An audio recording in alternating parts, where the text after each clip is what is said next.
Educomunicación, un trabajo elaborado por Ronald Fernando Quintana Arias y Lía María Carrera Calderón para el doctorado en Educación UPEL.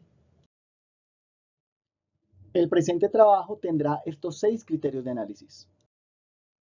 Dentro de los protagonistas encontramos a Frank Raymond Lewis y Dennis Thompson con el libro Culture and Environment, donde fundan los primeros antecedentes de la alfabetización mediática, situando las mass media y reclamando a los profesores cambios en las prácticas educativas con el fin de preservar los valores culturales tradicionales.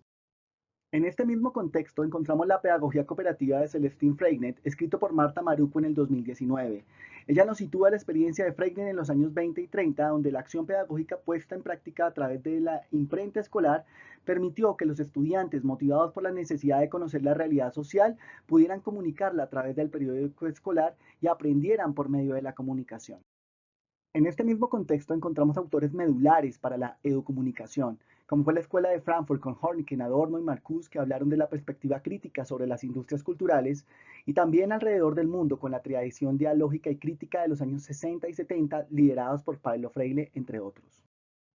En el segundo punto de fundamento general, encontramos que el objetivo fundamental de la educomunicación es el potenciar a los educandos como emisores, proveyéndolos de canales y flujos de comunicación y consiguiéndolos como generadores de diálogo destinados a activar el análisis, la discusión y la participación de los educandos y no a sustituirlos.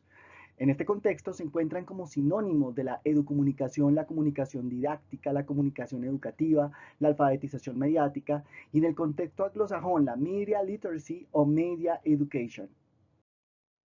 Para el tercer apartado, la concepción de la realidad social, determinamos que es una relación de comunicación, educación, sociedad, donde a cada tipo de comunicación corresponderá no solamente una determinada concepción y práctica de la educación, sino también una determinada concepción de la sociedad. Asimismo, podemos decir que la realidad social es heterogénea y plural, por lo que las concepciones de la educación y de la comunicación deben ser entendidas de diferentes maneras de acuerdo al contexto particular desde donde se esté hablando. En el cuarto momento, concepción de la educación y su funcionamiento, tenemos 3 perspectivas. La primera, una metodología social para el aprendizaje, donde se prima el ciberespacio como una dimensión tecnológica y mediática. La segunda, un enfoque educomunicativo instrumental. Y la tercera, un enfoque educomunicativo como proceso dialógico. La concepción de la educación y su funcionamiento, vista desde una metodología social para el aprendizaje, nos dice que se debe educar para la ciudadanía mediática con el fin de empoderar a esta ciudadanía en una sociedad plural y democrática hipercomunicada. Al mismo tiempo, se nos extiende el concepto hacia lo que definió la EduPunk. En este, se concibe la escuela tradicional como una maquinaria institucional que tiende a la estandarización de los aprendizajes y a la reproducción. Precisamente esto pues trata de ser un enfoque pedagógico que parte del Progressive Education de John Dewey, donde se expanden las ideas del aprendizaje activo a través de las posibilidades que ofrecen los medios digitales con el lema Do It Yourself.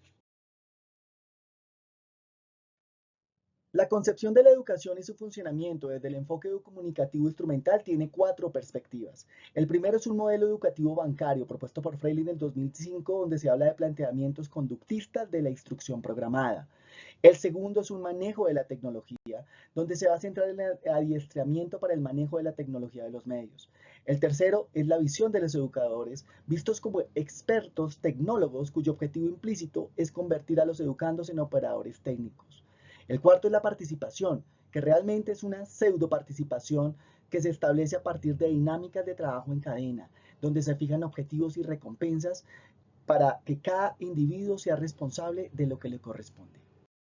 Frente a la concepción de la educación y su funcionamiento desde el enfoque de educomunicación como proceso dialógico, encontramos la perspectiva de la naturaleza colaborativa, en primer lugar, en segundo momento, las posibilidades creativas y transformadoras, y en el tercer momento, los medios y códigos a través de los que se establece el proceso de educomunicación.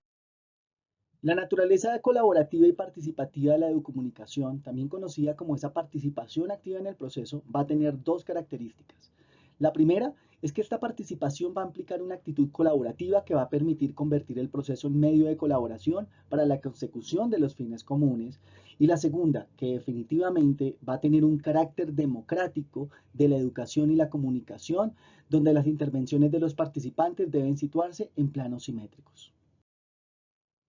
La posibilidad creativa y transformadora nos va a situar en una pedagogía crítica, donde se va a concebir los procesos educativos de la comunicación, los medios y las tecnologías como unas herramientas de análisis y de acción para la comprensión y la transformación del mundo.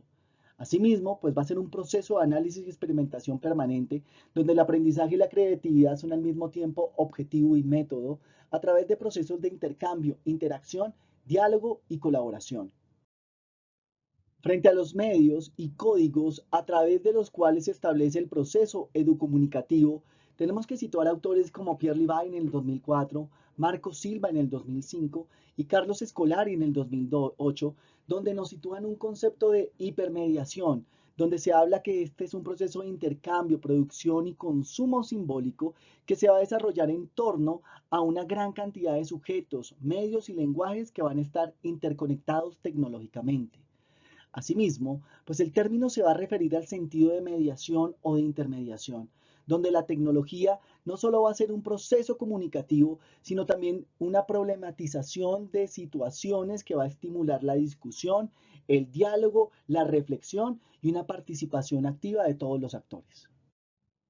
Frente al quinto punto, la relación con el hecho político la dividimos en tres grandes momentos. En los años 70, con la UNESCO, donde se dictan políticas de comunicación como un factor de crecimiento económico y desarrollo en los países más favorecidos.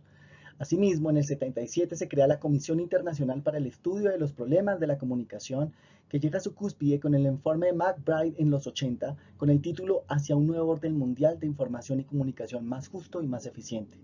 En los años 90 nos encontramos con una serie de eventos académicos donde las palabras Internet, futuro, educación, fueron las tres vértices de un triángulo esotérico y fueron los principios de profesión de una fe neoliberal que acaparó por instalarse en el discurso pedagógico.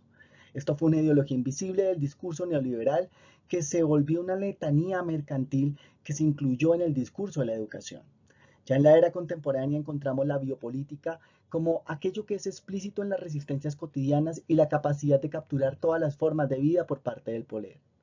De esta manera, la relación entre la vida pública y la vida privada está sometida a constantes tensiones que modulan en función de las coyunturas históricas, los hábitos y estilos de vida de la mayoría de los individuos. En el punto 6, impacto para el desarrollo de la cultura, se encuentran cuatro momentos. El primero se da en 1973, donde el Consejo Internacional de Cine y Televisión define que la educación en materia de comunicación frente al desarrollo de la cultura va a ser un estudio de la enseñanza y el aprendizaje de los medios y va a considerar parte integral de una esfera de conocimientos específica y autónoma en la teoría y en la práctica pedagógica, a diferencia de su utilización como medios auxiliares para la enseñanza y el aprendizaje de las esferas del conocimiento, como lo son las matemáticas, la ciencia y la geografía.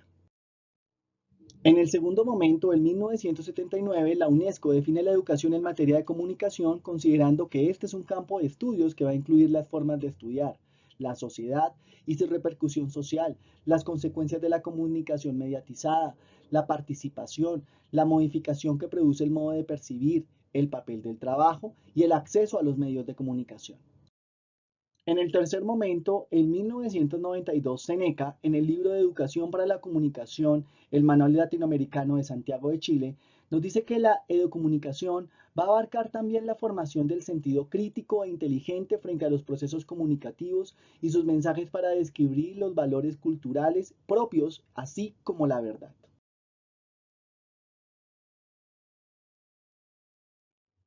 Ya en el 2013, González y Contreras Pulido nos dicen que se debe ampliar la teoría de ciudadanía al de ciudadanía mediática para activar una verdadera democracia deliberativa. Nos dicen ellos que la democracia participativa o deliberativa no se puede concebir sin un tejido múltiple de circuitos de comunicación. En las democracias modernas, los gobernados exigen cada día más ser informados de los procesos de generación de políticas públicas y sus resultados, pero también exigen ser escuchados en la definición de los problemas y los temas de las prioridades. De todo lo anterior podemos concluir que los contenidos audiovisuales y de alfabetización audiovisual y digital se desarrollan partiendo de un análisis previo de la realidad mediática. Existe una relación entre los seres que se comunican, que interactúan, que se construyen en la interlocución. La acción comunicativa es un proceso dialógico, donde se basa en un aprendizaje colaborativo, ya que conocer es comunicar y es dialogar.